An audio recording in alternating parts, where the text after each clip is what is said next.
If you look at Japan, there are many things that are different, right? For example, the food has a whole different taste than our home country, right? Or maybe if we look at the buildings in Japan, at the shrines or the temples, you cannot find those exact same temples somewhere else. And similar to Japanese architecture or food, Japanese society is even way different than compared to other nations. And today I want to talk about the difference between Japan and other countries. And this difference is about Japanese health insurance. So let's talk about Japanese health insurance. Just a small disclaimer in the beginning, if you want me to put out a few differences between Japan and another country, just write down the topic in the comments and I will make a video on it. For now, we will talk about Japanese health. So I went to Japan for 1 year as an exchange student and I visited the doctor a couple of times. And I have some impressions that I want to share with you that I thought were kind of different from my doctor's home in Germany. Of course, there can be many differences and there could be some differences between the persons that I visited, so I want to try to keep it a bit more general. So let's talk about the general health insurance in Japan. You have a private health insurance and you have a public health insurance. The public health insurance is called Kokumin Kenko Hoken. So if you translate it like the people's health and then insurance. So you have those three words combined. And while I was there, I just had to pay 30% of my costs when I went to the doctor, similar to everyone in this kind of insurance. And 30% means if you go to a doctor and you need to pay 100 euro, you just need to pay 30 euros. And maybe many Americans will get shocked right now, but to me as a German, I'm not used to pay 30%. So usually when I go to the doctor, sometimes I need to pay things on my own, but in Germany, usually 100% is taken care of from the health insurance. Of course, sometimes you have some medicine that you need to pay on your own, but in general, you don't need to pay anything. And it's also similar among every doctor. So for example, if you go to the dentist, you need to pay 30% too. And then you may ask, okay, if you need to pay 30% on your own, how much is the actual health insurance every month? Because of course this adds up together. And I was pretty shocked how much I needed to pay. So basically in the beginning when I was a student, I was a student the whole time actually, I just needed to pay 1,800 yen. And if you translate it down to euro, for example, or dollar, it should be about 1 euro or $1. And I was really shocked about this. And if you put 1,800 yen, so if you think about it, it's actually pretty cheap. So in Germany, until 25, you're in a general health insurance of your family usually. But if you need to pay the health insurance on your own, you pay between 100 and 200 euro from the beginning. And then depending on your income, you need to pay more. Of course, you have the same system in Japan, but the starting amount is just 10 euro, and I was kind of shocked about it. So I had some doctor visits, and now I kind of want to compare what I had to pay in Germany and what I had to pay in Japan.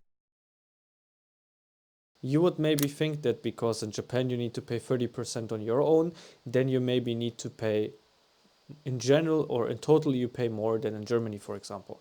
But actually in Japan I paid less than in Germany, even though I needed to pay 30%. So for example, the medicine I took in Germany and the medicine I took in Japan was both 5 euro. So there I found it kind of interesting that the medicine had the same price. For example, when I took a blood test, I needed to pay around, I think, how much was it? 7,000 yen, I think. So it was about 40, 50 euro, I think.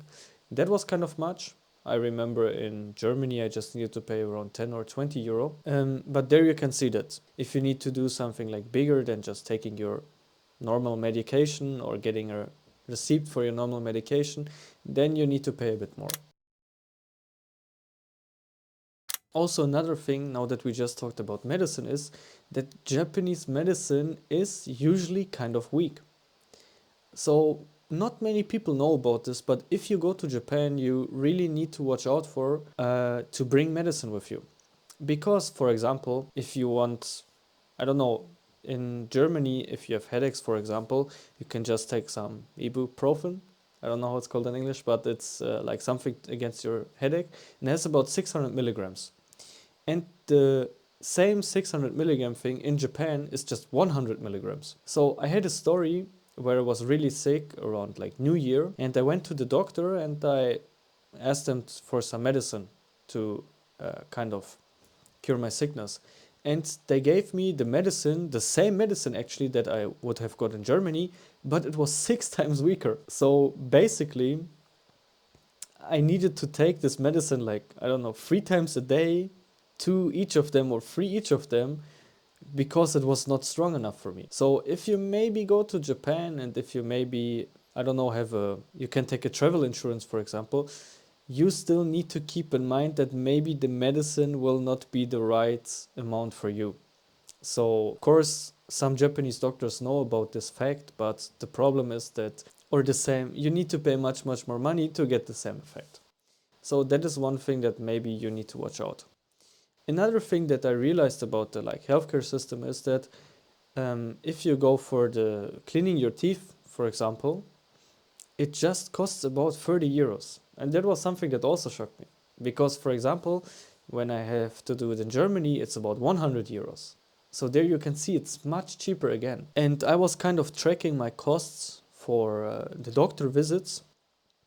And of course, in Germany, I didn't have to pay anything in my age. But if you think about it, if you have to pay about 100 to 200 euros each month, but you have the advantage of getting 100% of your medication paid versus the situation in Japan, you just pay about 10 euros a month and you just need to pay 30%. And at the end, Japan was actually cheaper for me. I don't know, I think it depends on the person how often you visit a doctor, but for me, I don't really visit doctors that often, just for my regular medication, but that's about it. But even the medication had the same price as in Germany. So I can say for medicine in general, I mean, you can buy some kind of medicines also without going to a doctor. You don't need to pay that much money. But you need to be careful, like I said, when you go to doctor and have some tests taken, because this amount can kind of add up really fast. Another thing that I took in Japan was a test for my eyesight, for example. So the test for my eyesight was actually also just about 10-20 euros.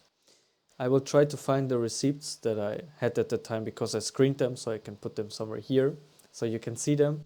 But here you can see again that it is not that much money for taking a test for your eyes. But on the other side, in Germany, for example, I didn't have to pay anything.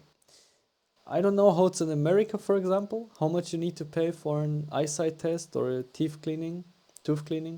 I mean, maybe you can write it down in the comments how it's in your country.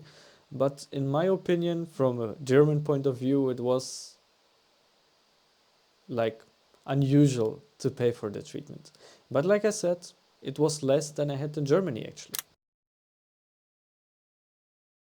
And now maybe some general impressions that I had when I went to the doctor in Japan. Like in every country, I guess, you get a card, like a card for your Kokumin Kenko Hoken. So you can use that card to visit the doctor. And one thing that kind of, I don't know, was surprising to me, maybe if you live there for a longer time, you get a different card, but this card you can just use for half a year, for example. So you just use it half a year and then you cannot use it again and you need to get a new card. So that was something that I wasn't used to, that I need to get a new one every half year. And also, now that we just talked about like the system in general, um, usually as a student, they sent me the amount of money I need to pay. They sent me some letter, and in that letter they had some receipts of every month. So this month you pay this amount, this month you pay this amount, and usually I had to pay them at the kombini. I don't know how it's for normal residents in Japan, but as a student, I think that doesn't have like a set up a bank account thing or something, or maybe doesn't have a set income, you get these kind of paper sheets that you need to bring to the kombini and they will stamp it for you that you paid the amount at the kombini. And you usually have like some kind of machine where you input the money. And that was something, I don't know, like interesting for me because in Germany you will just pay from your bank account, right, with your card, or maybe you will even pay with cash. But in Japan, you get these kind of pay slips for your general insurance.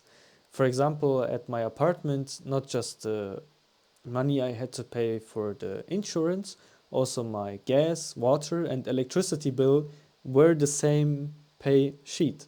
So I don't know, I thought maybe they already have this kind of thing digitalized, but it doesn't look like this. Also, when I kind of researched more about the health insurance, I found out that the health insurance is not always 10 euro.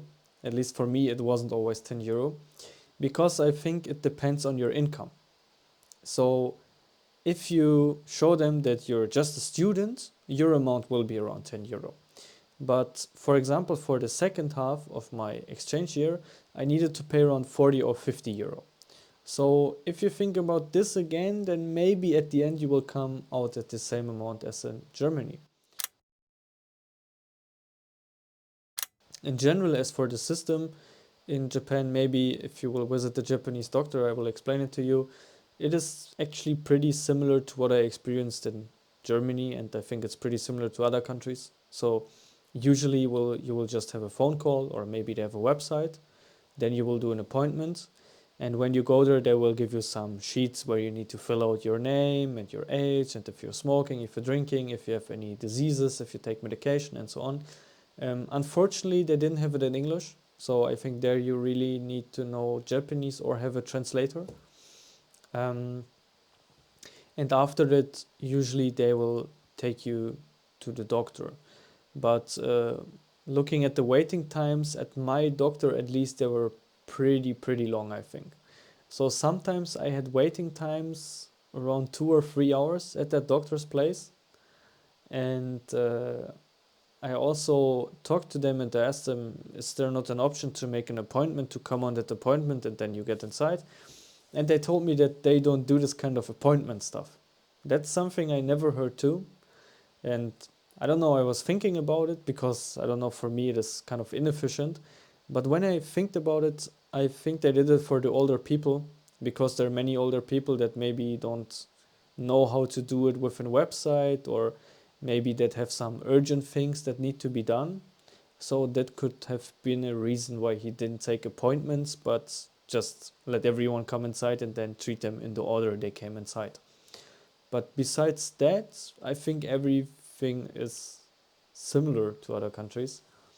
Just another thing that I recognize is that many people still kind of wear masks when they go to the doctor, and it's also kind of mandatory. So you need to watch out for this. I think even after Corona is over, they kind of took this custom.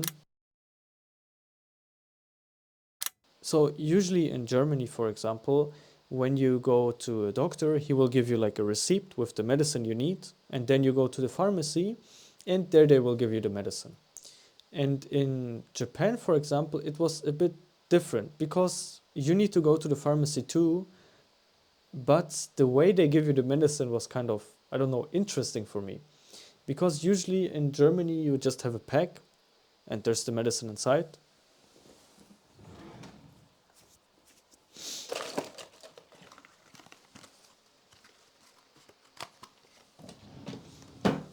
So for example reasons, I just took like this. I mean, you get like a pack of this one, and then you have usually have something like this inside, right? But in Japan, they didn't have this kind of system. So usually they just gave you your medicine like this and just put it inside a bag and had some extra sheet written where everything was written down, like what you need to watch out for, when you need to take that medicine. There were also like pictures of that medicine, and that was kind of interesting for me because I don't know, in Germany I'm used to just buy the whole package, but in Japan they give you the actual medicine inside like a small bag, and then tell you what to do with it and what to watch out for. So I don't know, usually when I take some medicine, I want to kind of read about it and find out, okay, what should I do if something goes wrong? But in Japan, I didn't really have that opportunity besides the information that was written on this extra sheet. If I find a picture, I can also include it around here. But yeah, that was basically my experience with Japanese healthcare system. I don't know, maybe you also went to Japan, or maybe you want to share your thoughts about healthcare system in your country. In general, I think I like the Japanese healthcare system pretty much. I don't know, for me it seemed to work good. I mean, of course, you need to know Japanese, so if you don't know the language, I think it can be a bit tough. And maybe the price for the doctor can be even higher because you will pay for his English skills too.